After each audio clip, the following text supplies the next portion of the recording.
Terima kasih Pak Dr. Marwanto. Saya menghadapi masukannya.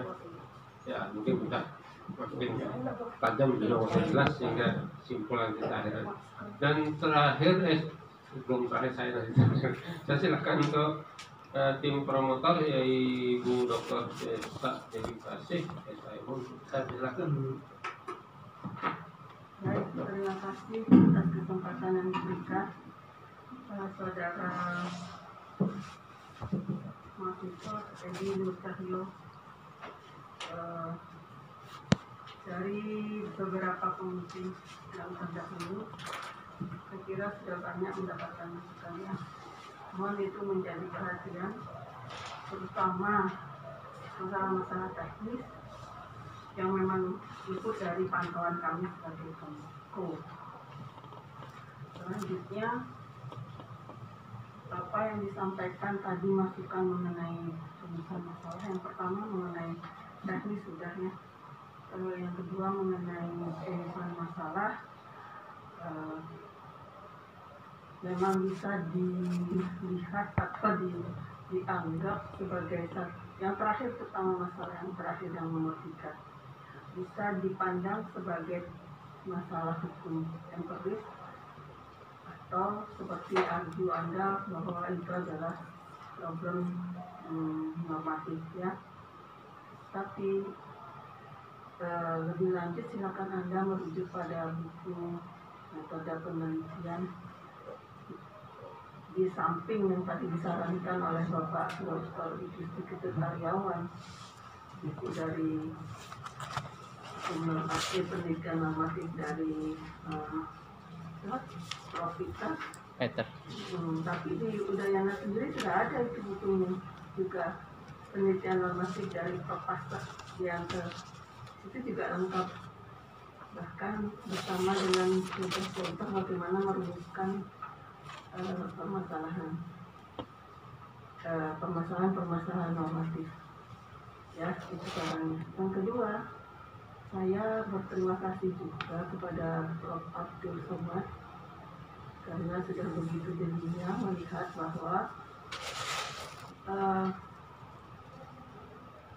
saudara mahasiswa memang seharusnya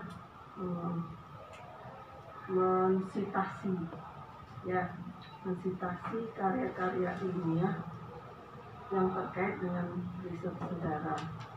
Kenapa demikian? Karena dengan adanya sitasi itu sudah menunjukkan juga, di samping memberikan apresiasi kepada penulis yang terdahulu atau yang disitasi, juga menunjukkan bahwa kejujuran saudara ketika mempergunakan pandangan-pandangan maupun hasil-hasil riset dari yang lainnya.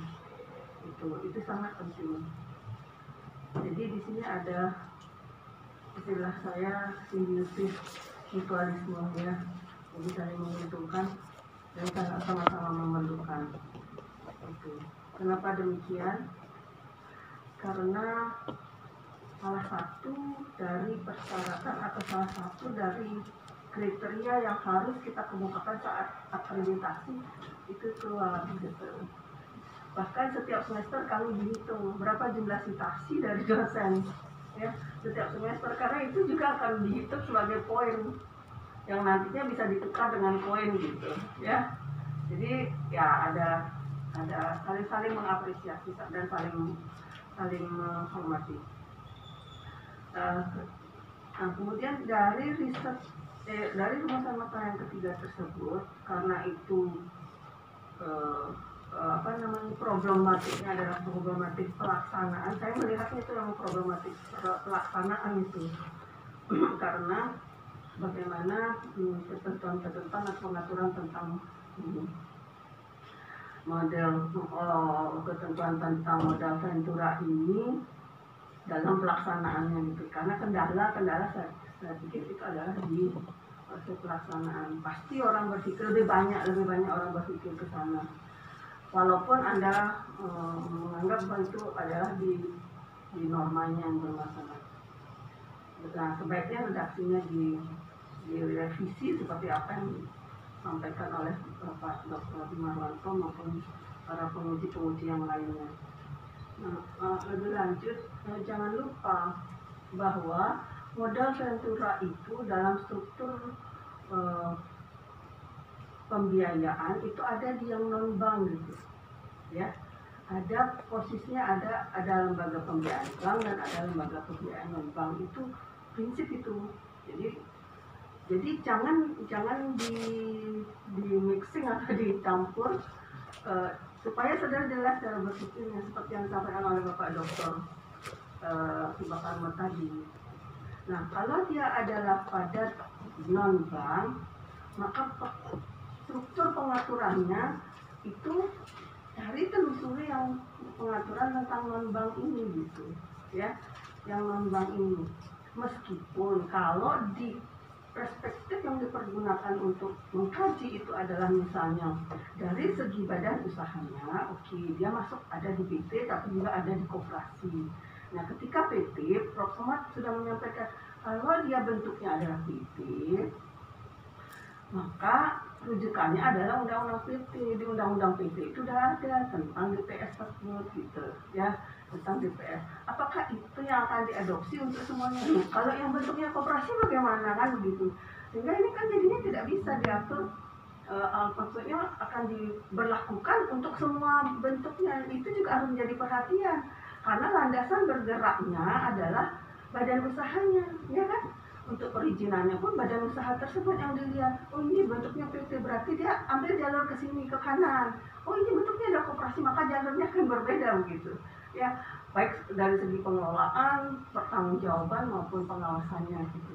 Nah, alangkah baiknya nanti ke depan memungkinkan tidak, nah gitu. Kalau Anda menghasilkan novelty-nya itu adalah, jadi novelty-nya itu adalah bisa memberikan model terhadap yang koperasi dan terhadap yang ini PT gitu. Kenapa? Karena ini memang dua makhluk yang berbeda meskipun sama-sama badan hukum gitu, ya. Begitu juga yang Ventura yang syariah, pasti mau tidak mau dia harus mengikuti bentuk-bentuk kedua tersebut, apa yang seperti disampaikan oleh Prof. Somad tadi, ya. Saya kira itu. Untuk yang lain-lainnya kita bisa diskusikan lebih lanjut karena saya adalah co-promotornya, jadi nanti bisa diskusi panjang untuk itu. Silakan Prof. Terima kasih. Terima kasih Pak Dr. Dewi Tasik atas tambahan. Saya yang terakhir sebagai tim promotor, pertama-tama saya ucapkan terima kasih kepada Prof. Abdul Samad ini yang masuk ke luar bahasa sehingga dan teman yang lain dan penguji yang lain, sehingga kelihatannya arah rencana disertasi ini sudah lebih nampak daripada awal, sehingga nanti saya sebagai promotor dan tim tadi memasukkan dari semua tim uji, sehingga kita akan mengkongsikan masalah teori, kerangka teori ini yang perlu nanti kita bisa diskusikan dengan tim promotor dengan masukan-masukan dari tim penguji. Jadi saya tidak usah perpanjang lagi, itu saja yang komentar saya sebagai promotor. Dan ujian ini saya posting beberapa menit, ya itu ujian proposal ini untuk kita berunding dengan tim penguji, dia harus sedikit apa-apa yang perlu kita simpulkan. Itu terima kasih. Silakan tunggu di luar sebentar. Terima kasih.